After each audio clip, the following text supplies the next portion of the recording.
আসসালামু আলাইকুম, কেমন আছেন সবাই? ছোট্ট একটা ব্লগ ঈদের আগের দিনের ছিল। ঈদের আগের দিন আমরা দুজন একসাথে বেরিয়েছিলাম। ভিডিওটা আপনাদের সাথে শেয়ার করা হয়নি। আমরা এসেছি উত্তরা আড়ংয়ে। আমার বাসা থেকে রিক্সা দিয়ে সরাসরি আড়ংয়ে আসা যায়। চলে এলাম দুজনে আড়ংয়ে। প্রচণ্ড গরম ছিল, তারপরও যেহেতু একটা জিনিস কিনতে হবে এই জন্য দুজন একসাথে বেরিয়েছি। তাকে জোর করে আনা হয়েছে, সে কিনতে চায়নি। যেহেতু সে নামাজ পড়ে, তার জন্য একটা নতুন পাঞ্জাবি অবশ্যই তার কিনতে হবে। ঈদের নামাজ পড়ব নতুন পাঞ্জাবি দিয়ে, এটাই সবসময় করে আসি। তারপর পাঞ্জাবি কালেকশনে গেলাম। খুব একটা ভিড় নেই, কারণ কুরবানি ঈদে খুব একটা ভিড় থাকে না, সবাই কুরবানি দেওয়ার জন্য ব্যস্ত থাকে। একদমই খালি ছিল মোটামুটি। সম্পূর্ণ ফ্লোরগুলো ঘুরলাম। এটা উত্তর আড়ংয়ের 7টা ফ্লোর একসাথে, 7তলা বিল্ডিং, পুরোটাই আড়ং। এক একটা ফ্লোরে এক একটা থাকে। সবসময় আমরা এটা থেকেই মার্কেট করে থাকি। এটি আমাদের উত্তরাতে সবচেয়ে বড় আড়ং।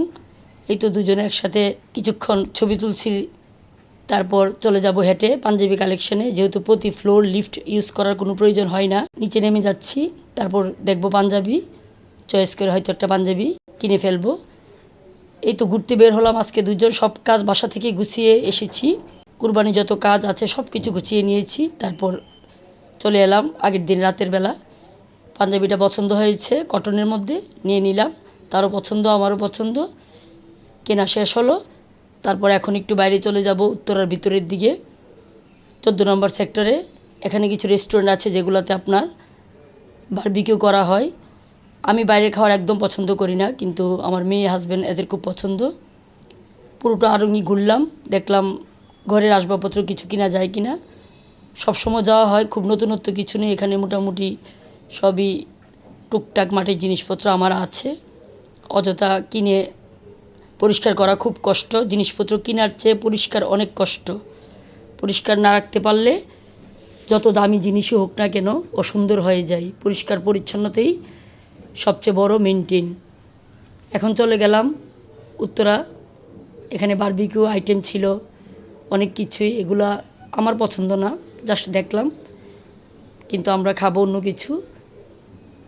এই তো সব কিছু দেখার পর মুরগির কিমা দিয়ে রুমালি রুটি খেয়ে দুজনে বাসায় চলে আসব।